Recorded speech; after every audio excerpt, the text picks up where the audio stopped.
Hey, everybody, welcome back to another episode of Real Talk.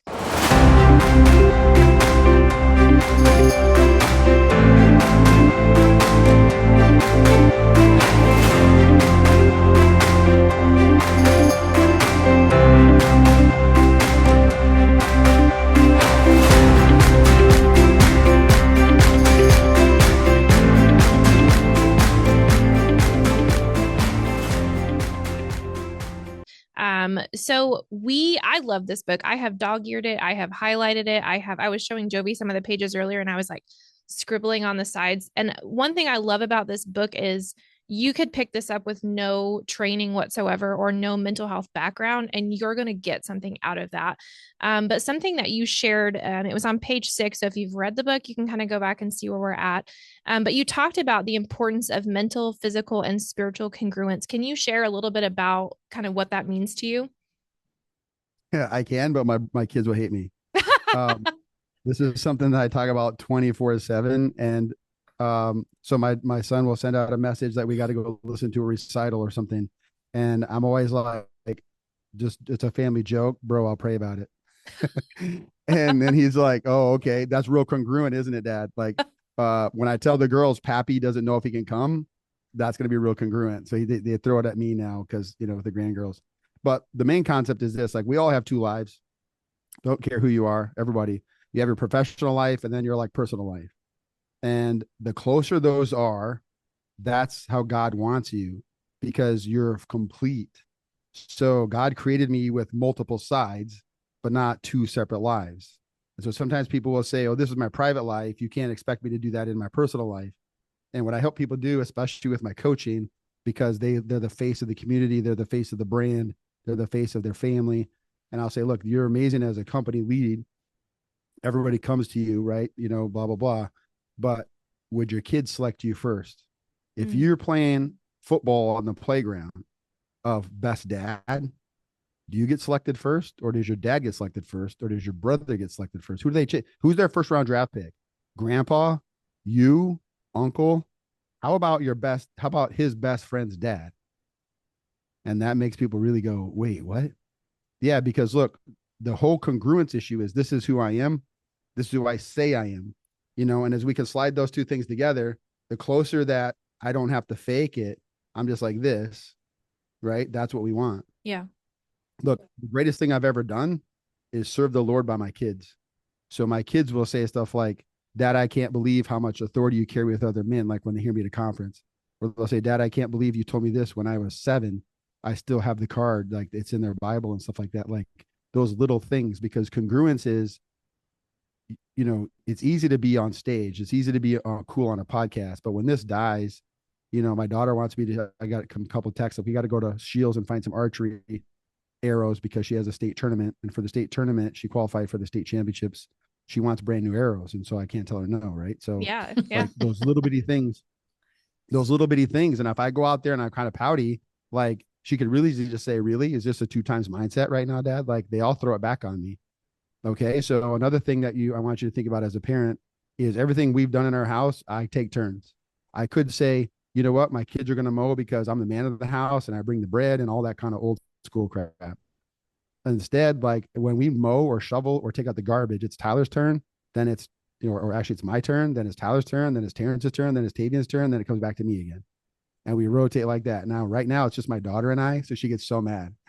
It's not even 50-50 shot. And I just say, hey, look, you get a lot more time with me because we take turns a lot, But that's the whole idea of congruence. And here, the congruence is, if people have to ask, who are you? You're not congruent. Yeah. No matter where they see you, if they see you, no matter at church, right, at a men's group, at a ball game, right, who is that guy? Or like, I don't know that dude. Like, whatever. Like, that's the best thing I can tell you. Is when people come up to me and like, that dude's the same no matter where you see him. He's always intense. He's always like, whatever. Okay, cool. But that's who I am. That reminds me when I married my husband, he was a senior pastor, and I was coming in as the new pastor's wife, and I was headed to the first women's conference as his pastor's wife, because he'd been married. And so I was, I guess, the replacement. I hate to say that, but I was the new wife the on 2.0. I was the successor. 2.0. I was, yes, the successor. That's a good word. And so, we had stayed in Iowa, And I had not moved here. I was waiting for the kids to be done with school. So I was going to be meeting a group of my cronies, I guess, the other pastors' wives in the state for the very first time. And I was so nervous. And so he asks me as I'm getting ready, because so it's about a 12, 13-hour drive from Iowa back into Indiana. And he asked me, he said, so what are you wearing?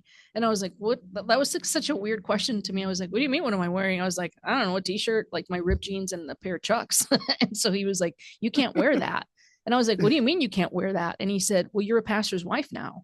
What does that mean? I was like, so, and I said, what do you mean by that? He's like, well, you're a pastor's wife and they dress a specific way. And I was like, oh yeah, listen, we probably should have talked about this before the I do's, because I'm not changing. And I remember telling him specifically, I said, this is the deal. However I show up to that very first meeting determines how I show up for the rest of the meetings.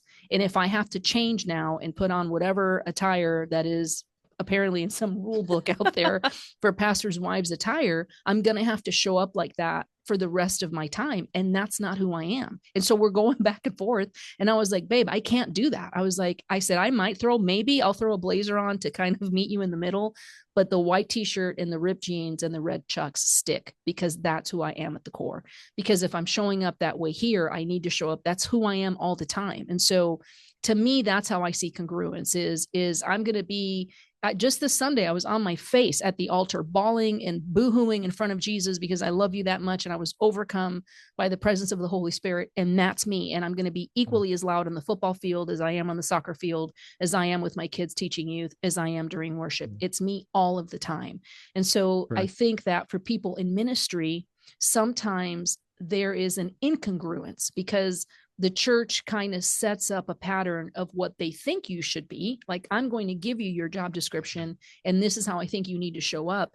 And leadership gets lost in that. And it can become a mental health struggle for people, because I feel like I'm one way, and not even because I'm a fake Christian or because I'm a fake leader, but because all of these pressures have been put on me that I'm supposed to show up this way. And that's not who I authentically am. I can't, and I won't do that. So anyway, when I think about congruence, that's what I think about. It takes me back to the whole, what are you going to wear?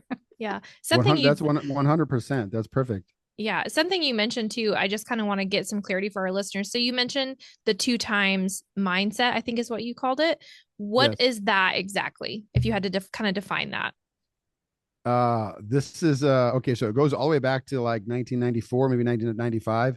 My son was in Tyler was in travel soccer, and we traveled up to Minneapolis to a game, and we stayed at a hotel. And every time we travel, we always try to find a good church. Like, I want to go to just an absolute on fire Bible believing church. We went to a church called Speak the Word in Minneapolis, and 2 things happened that are life changing. The first is that church is probably let's just be conservative, 95% Black, but it felt like 99.9%.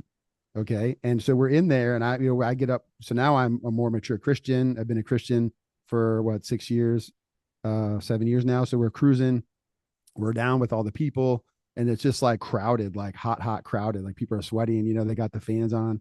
I'm like, I'm gonna go to the bathroom. I come back, and my wife, who's always cold, like in the summer, she has her bun warmer on and a blanket she plugs in. So she's sweating. And I'm like, babe, are you okay? And she's like, it's kind of hot in here. It's like, I'm kind of lightheaded. And I'm like, it is hot in here. It's like, take your jacket off. And she just takes her jacket off, and she's like, I'm damp. Like, and I didn't even, so we're over, okay, like, whatever, get some water, whatever. We're hanging out. They start coming out. We start singing some songs, and our hands are up. And I just look around, and I was like, praise the Lord. And I was like, I look at my wife and I go, babe, remember how I used to hide at Fargo Assembly of God, all these white people and one brown dude? I'm like, sorry. And then she starts elbowing me. But so that was really, really an epiphany for her, because she was like, does it really truly feel like everyone's looking at you? I'm like, yes. And she's like, no way. And I'm like, here, just put your hands up, babe. Like, no one cares. Like, so that was super cool. The second thing that happened is they came out and singing this song, and it's like, there's 2 times to praise the Lord: when you feel like it and when you don't. Now imagine like a Brooklyn Tabernacle of 100 people on stage in full robes, and just like the whole like place is shaking. And I was just like grabbing my pen, writing this down, and I'm like, and that became my thing. So like, I used to sleep in. I was a sometimes guy. I work out. I'm in grad school. I've been working like 80 hours. I'm doing all these clinicals, and I'm like, I don't feel like working out today. Like, I don't feel like Tyler's like, hey, Dad, we have practice day. I'm like, bro, I got to stay for this test. He's like, Dad, you told everyone's going to be optional practice. And I, call a couple of dads and they're like, oh yeah, we're going. I'm like, oh no. So like, I was looking for ways out. And then all of a sudden I have like, there's 2 times to praise the Lord when you feel like it and you don't. And I'm like, there's 2 times to be great too, when you feel like it and when you don't. And that's when it clicked. Okay. So the 2 times motto comes back from there for grad school. It started making me wake up early in the morning. It started making me push so like I worked in prison as a psychologist. We started at 5 a.m. And on those days before this kind of stuff, I would like just not do my morning routine of like worshiping and praying, kind of thing with the Lord. And now all of a sudden you're like, you know what? There's 2 times to be great. And to be great in the kingdom is on your knees. So there's 2 times to bow to God. There's 2 times to still get it in. There's 2 times to do your work. And so I would actually wake up at 4 then and do my routine so I can get to the office by 5 or whatever it is. And so that's where the 2 times is. So that's my nutshell, kind of like resilient mind is there's 2 times to be great, when you feel like it and when you don't. And when I coach people, I say, hey, look, if I could wave a magic wand and make you great, I would, because I would charge you extra.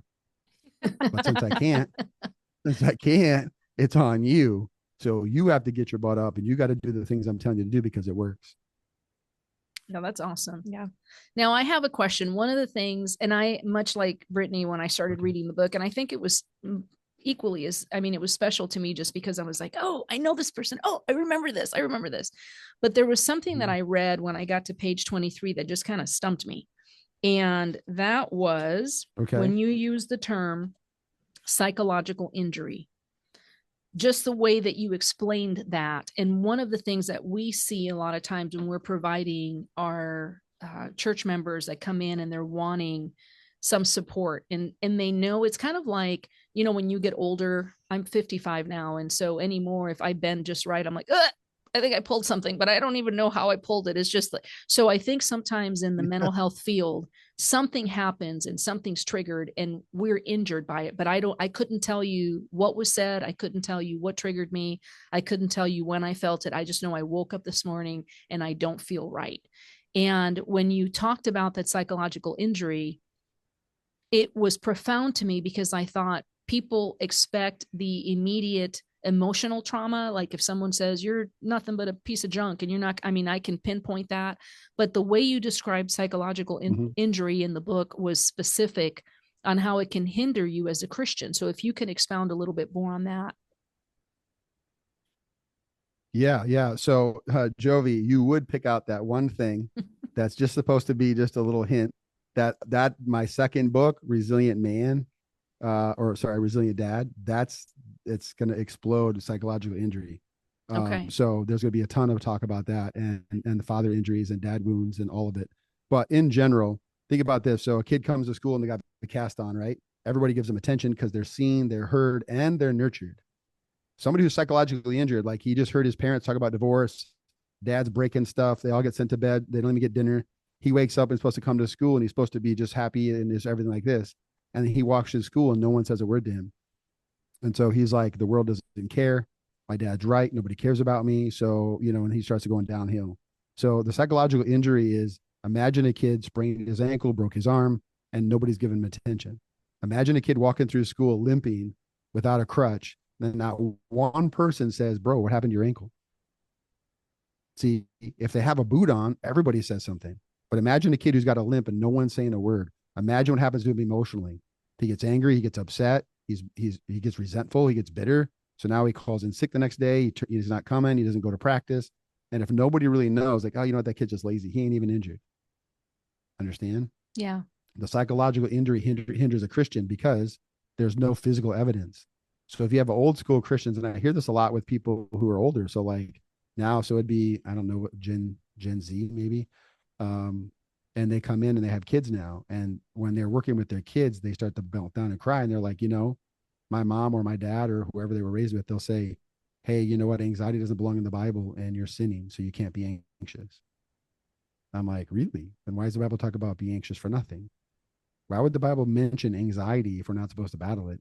Why does the man say to the Lord, hey, Lord, I believe, but help my unbelief? Okay. And so they're like, well, I mean, what am I supposed to say? Like, you don't have to go back and talk to your mom because that's the way your mom was raised. So she's in default mode. She's stuck. She's just parenting how she was parented. But now you have a choice to do different. And so the Christian doesn't have the chance to even limp.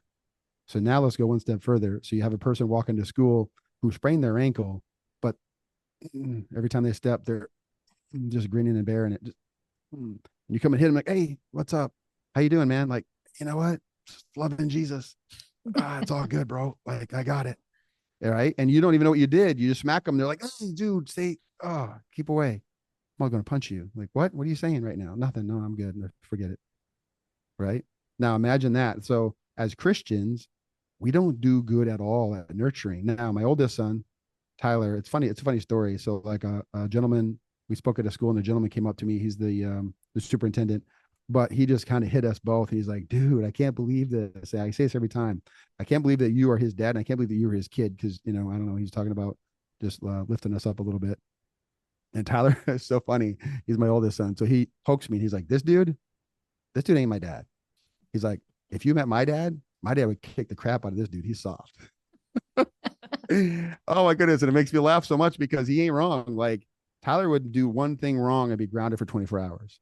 My kids do three things wrong and I give them, my younger kids, and I give them a warning. And it's not his fault, but I grew up in such a strict black and white alcoholic home that like, I didn't want my kid to be like, "You're not falling off." Like, you're the narrow road in Jesus is like, you're walking one step at a time. Like you're not even walking like this. You're tight roping.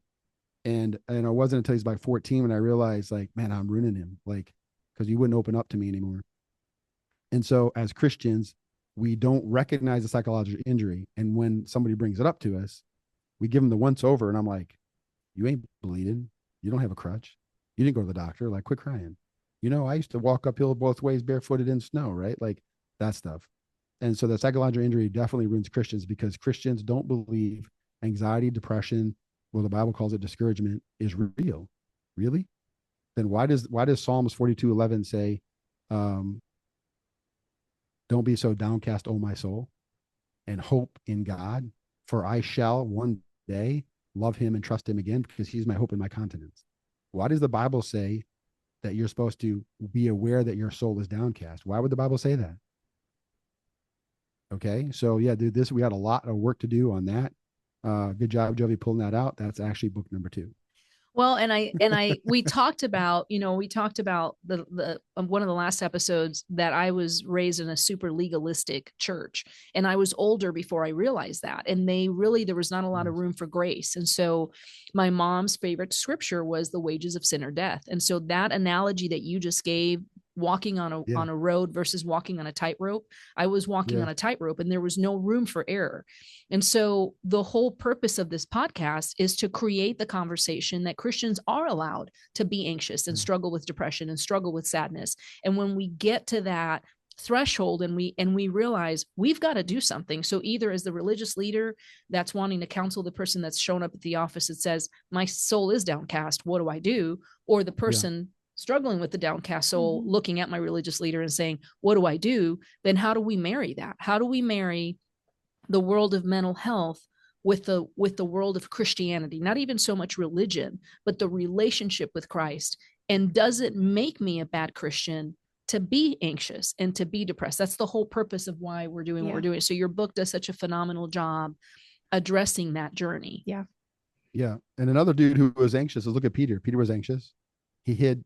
There was a 13-year-old girl, says, teenager, maybe, I don't know, but calls him out and says, "Hey, weren't you with Jesus and his crew?" And he was like, "Get away from me. I never knew them." He was afraid of a girl asking him a question. Tell me that's not anxiety. Yeah. Right. Yeah. It exists. It's there. It's there. And been there. It's been there for years. Yeah. Yeah. 100%. Yeah. Yeah. Yeah. Because we're fallen. We're broken. Now, did you have another?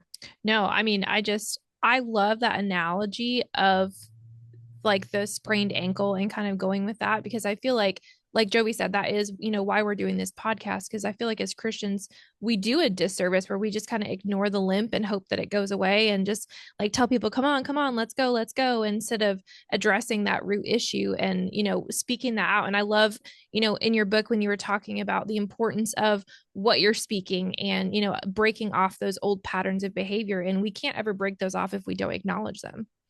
And Brittany 100%. brought something up on page 84. You talked about the mental prison. Did you want to ask? Yeah, Because absolutely. that was another good nugget. Yeah. So you were talking about, here. you talked about, well, you talked about it a few different times.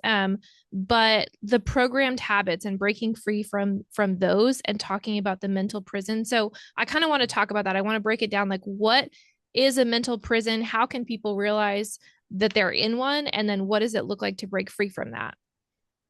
Yeah, that's it. You guys are so good. That's an amazing question. But do you see how pretty beautiful this baby is? It is Yeah, beautiful. it is. I love it. Oh, that design isn't mine, by the way, but it's beautiful. All right. So here's the thing, like the mental prison, think of yourself as like self-protection. Um, so Dr. Dweck, you guys know her, Dr. Carol Dweck. She's a psychologist out of Stanford. 2012, her research coined the term mindset. Okay. And everyone gives her credit, but the Bible talks about mindset. It says those who have their mind set on the flesh versus those who have their mind set on the spirit. Jesus is the original. Okay. But she gets credit here on earth for 2012 mindset. She has a great book.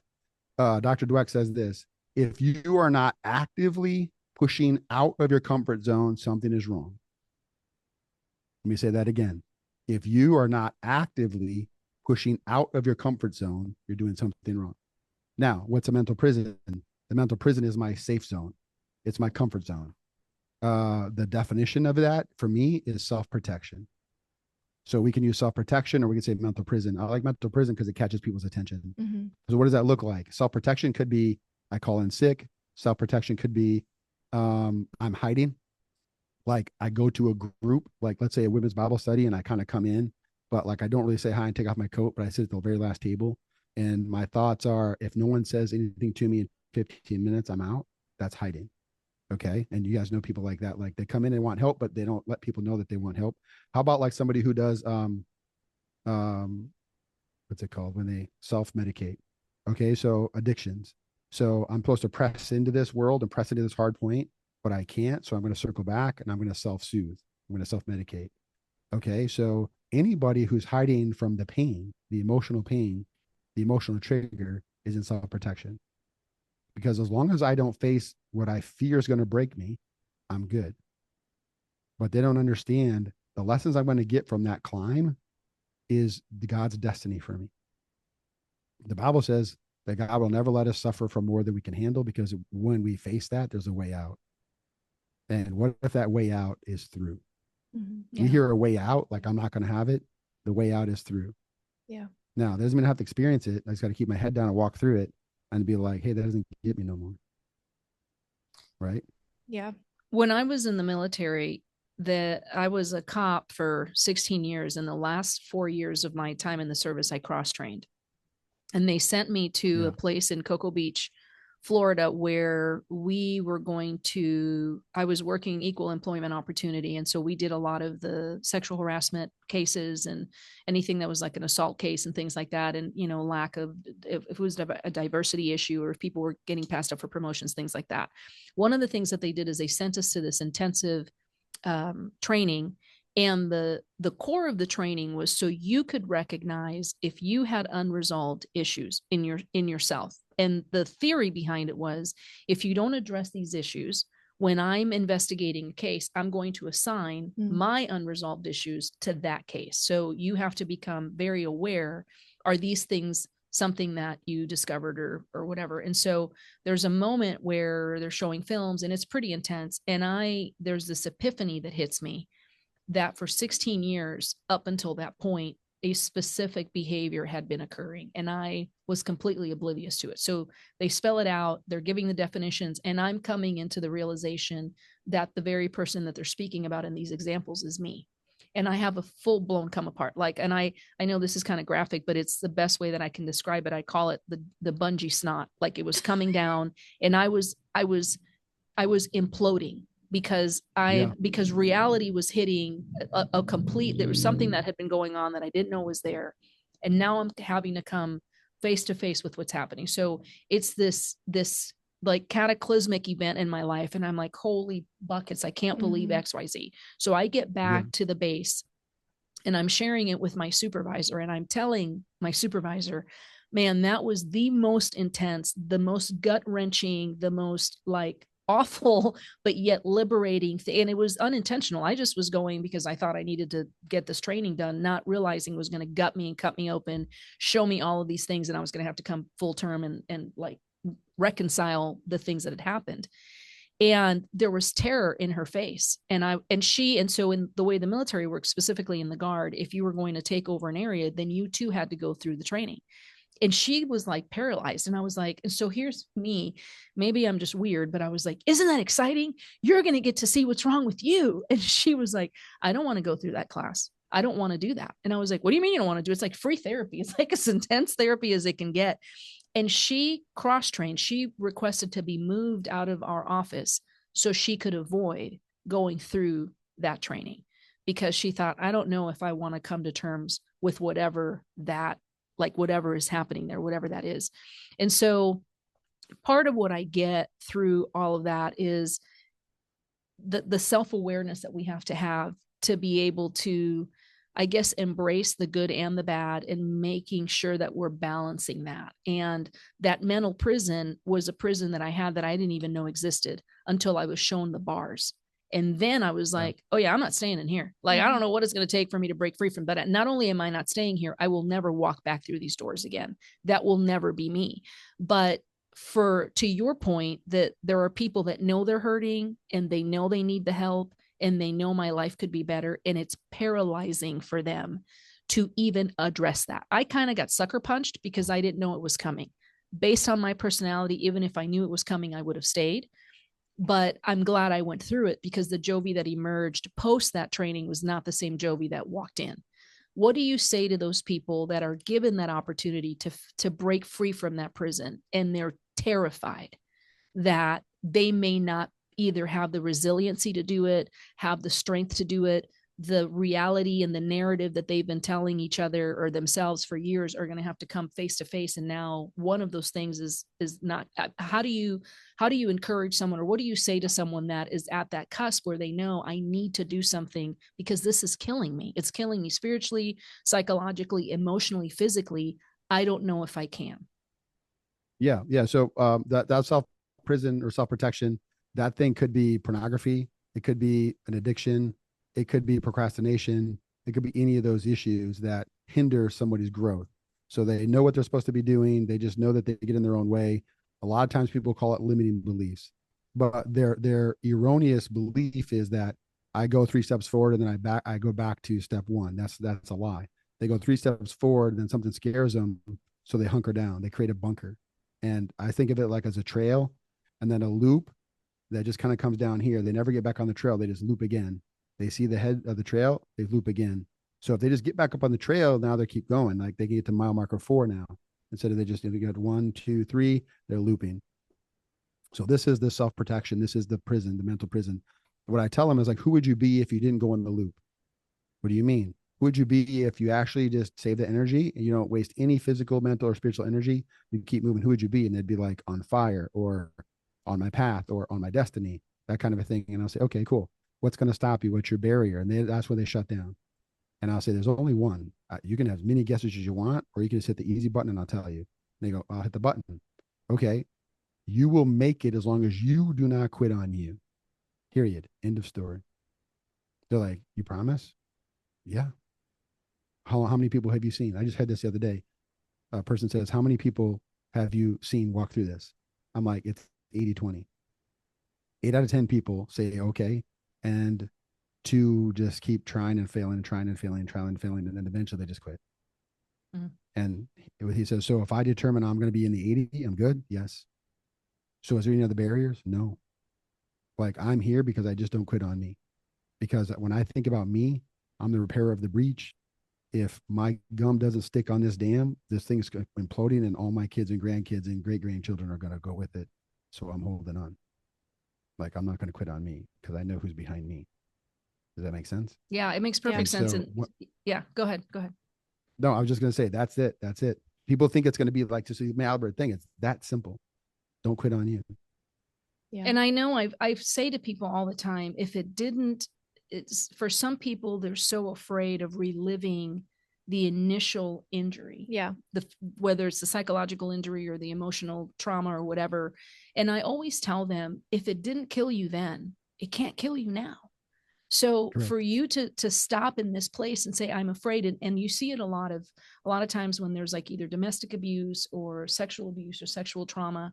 And I'm looking into the eyes of a full grown woman now who's 45 or 50 years old. And she's telling me, but you don't understand what was done to me when I was 6. And I'll tell them, yeah, at 6, you didn't have a voice, but you have a voice now. So you need to want to get healthy. And we talked about this in the last episode. I can't want you to get healthier more than you want yourself to be healthier, to fight or survive. And that's such a hard place to be, because our intention is not to quit on the people that come to see us, but there has to be self-motivation to want to cross that finish line. That has to be this is, sorry, go ahead. No, go ahead. I was just going to say, this is going to sound very controversial, but I really believe this in my heart. There are some therapies that do not want you to get healthy. There are some therapies that pull away the ability to trigger somebody. Now, listen, the resilient mind is the ability to be crushed safely so that I can walk through my trauma and find what's awesome about what didn't kill me. Can you say that? Because that was deep. Can you say that one more time? Highlighted. Yeah. The resilient mind is the ability to be triggered safely or crushed so that I can walk through the trauma that didn't kill me and I can find what's awesome about what didn't kill me. Okay? That ability to be crushed and find the what moment in the middle of what sucks makes me undefeated. Because nothing will ever kill me. It'll break me down. It might even wound me. I'll be psychologically injured, but I'm not done. Yeah. Do you understand? Yeah. Yeah. And we talked about that, because when I saw, Brittany talked about the what moments, and I said, your what is your WAAT, which stands for, say that. Can you say that again? Your what moments stands for what? That sounds a little weird. Awesome your what moment stands for what? Yeah. So on our we have a podcast called Renewing the Mind podcast, Tyler and I. So he's a pastor, I'm the psychologist. So we're firing that up again. We took some time off because he had surgery. So he's got an amazing story. He's lost like 160 pounds or something crazy. So we'll talk about our book, and we'll talk about his weight loss journey. And he's been running 5Ks, and he did a triathlon. So he's on fire now. But so we have this button that we hit, and it says wah, wah, wah, wah. So it's a WAT moment, WAAT. So if you can find, I'm just gonna be honest. I use the word suck, but if you can find what's awesome in the middle of what sucks, what can break you? Nothing. See, if you can find what's awesome in the middle of what sucks, what can break you? Nothing. And see, I'm gonna tell these are stories in the book too, but the concept that like your house burns down and we're gonna go in with a hazmat suit and a rake and we're sifting through and we're finding some heirlooms because we're not done, but we're not ready to move on yet. So we're gonna sift through all this crap and we're gonna find a couple WAT moments, and those are gonna be above the mantle of our new place because we're not done. Does that make sense? Yeah. It makes perfect sense. Yeah. And I think too, like it's such a foreign concept for the world, because you look at the world around us and it's, well, tell me what's bad about your life. Tell me what's going wrong. Tell me this, tell me that. So, reading through this book and getting to that point, and I was like, what? Because it was so good, but it's a simple concept that can be implemented in any form or fashion, whether it's, deep trauma or just, a bickering with your spouse or whatnot. But it's such a foreign concept, but it's so simple. I loved it. And I think sorry. Go ahead. There's a great story. Tavian, who's our med student, we laugh about this a lot because he's like, so Valencia's probably 6. So Tavian's probably 13, maybe 14. And we're at the dinner table and she gets in an argument with me and she doesn't listen to me. And I say, hey, you got to clean your day or whatever. And anyway, she ends up arguing. I said, okay. So one more warning. And she just is stubborn, so she doesn't do it. I said, okay, so you just lost going outside for the rest of tonight. And I get to do all your chores now because it's just a consequence. So she looks at me, looks at Tavian, looks back at me and says, well, if I can't go outside, I'm going to read because reading is good for your eyes and good for your brain. So there. And then she walks off and she's mumbling something. And the old school dad in me is like, oh, no, no, no. You don't get to walk away and talk smack. I look at Tyler, I look at Tavian, and Tavian goes, Dad, what's awesome about that, huh? Oh my goodness. Like she just turned and burned. And so then he looks at me and he's like, okay, Dad, question. Do you think she really gets it like that? Or do you think she's trying to convince herself that like she's not hurt? And I said, right now, I think she's young. The answer is both. That's why she's mumbling. She's still mad at me, probably saying some mean things at me because I grounded her, but she's also excited because she like, I let him know that he didn't get me. I can still read. Oh yeah, I'll show you. Watch me read this book. Yeah. Correct. Yeah. Correct. What do you feel like, for someone listening to this, for me personally, the part of the book that kind of struck me was that self-talk and that negative self-talk. I was doing it before we started this podcast. So now I'm like convicted. Hello. But like, what would you say to someone who's kind of fresh on that journey of being aware of their self-talk and finding those moments of positivity? Where do they start? Yeah. So the very first thing is to recognize that your thoughts aren't thinking.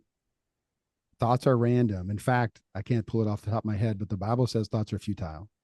It's true. It's in there. The thoughts are futile, which means they don't really mean anything.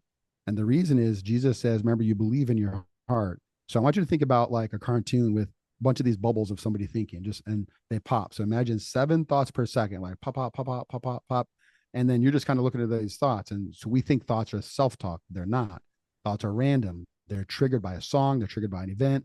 So like, okay, I run hot a lot. The second I step outside, I'm thinking, oh, I should have wore a long or a short sleeve shirt. And all of a sudden, like I'm going to be sweaty and it's going to be a bad day. Like that's just da, da, da, da, da, da, da. And I'm just thinking, dude, that's why they made AC. Okay.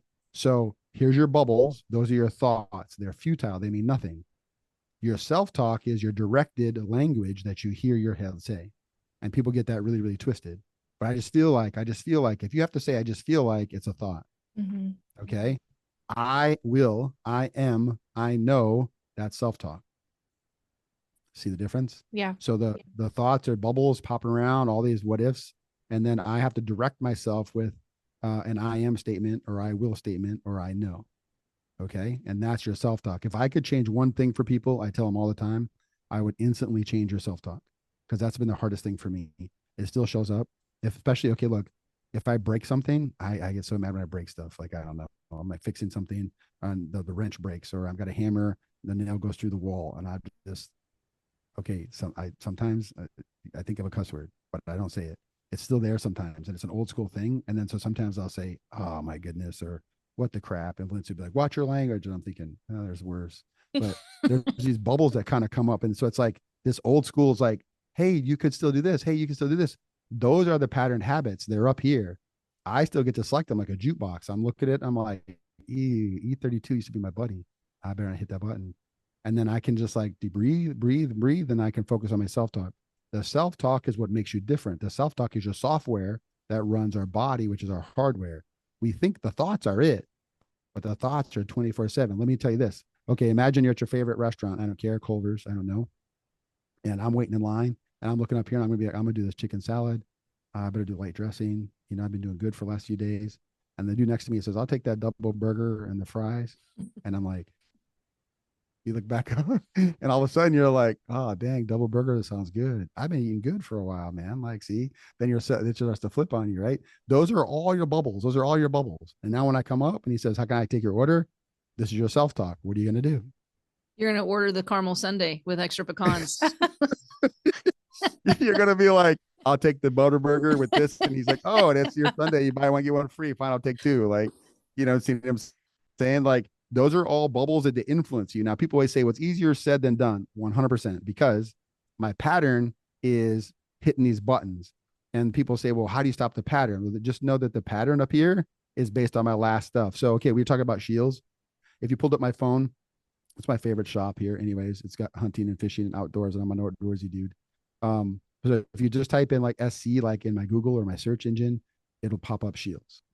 Does that make sense? Yeah. You type in one letter S, probably Shields. Okay. And my computer does that because the algorithm says the majority of time I type S, 92% of the time I'm typing in Shields.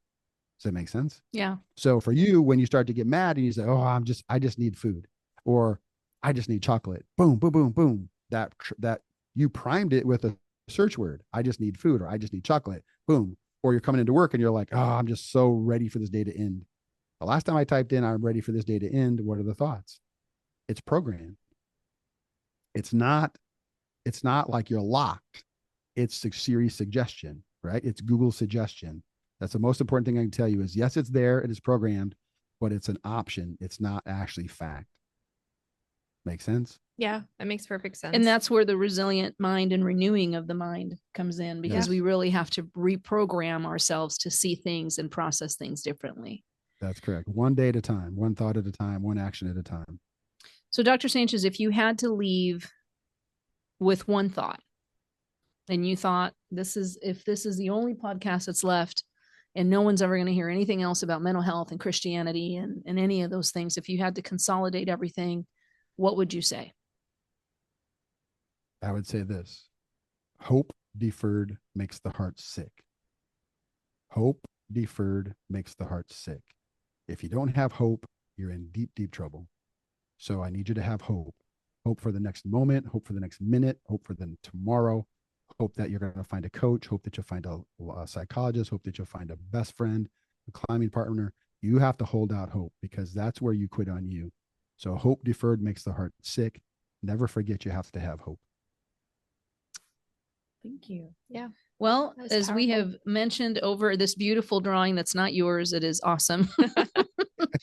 The Resilient Mind. If you have an opportunity, we encourage you to read it. I know we've given it out. I've given it out. We've had a lot of people at our church they've ordered it since they saw the post. And I had one lady that said, man, I picked it up and I couldn't put it down. It answered so many questions. Awesome. So step one, and you said, we hit it on the psychological injury. So I guess we'll see you when book 2 comes out. We'll have you go deep dive on the psychological injury component of that. I'm excited for book 3. When you tease that in there, talking about the unoffendable heart, I was like, ooh. So we're already like team 2 and 3 for the book. So we're really looking forward to what you've got. Yeah. Thank you so much. Notice they all kind of build on each other. They all build on each other. So yeah, you don't have to necessarily read them in succession, but they'll build on each other. So that's awesome. I appreciate you guys having me. Thank you very much. Thank you so much. Absolutely.